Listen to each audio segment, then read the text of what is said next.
we fix housing and Who's gonna go first?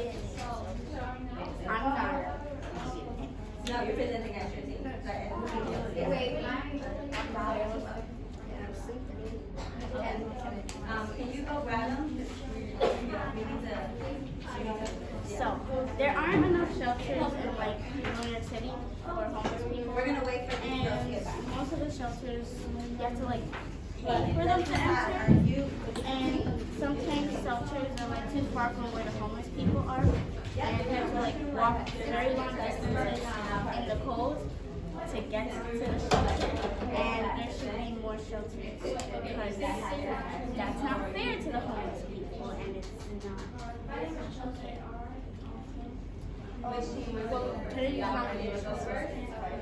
Okay, homelessness increased by like 15% in 2017 to 2018, and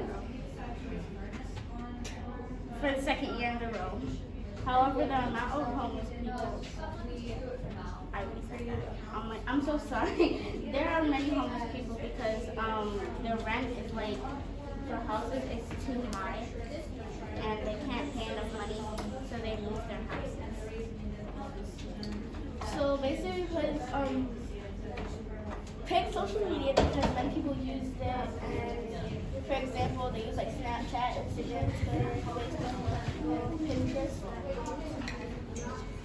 Okay,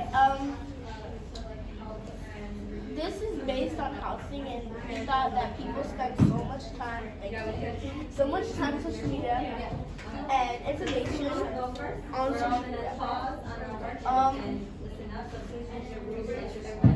People usually raise money on social media to help homeless people actually gain houses. People use social media for important things, but we think that they should use it for like important things about homeless and inform people how they could help.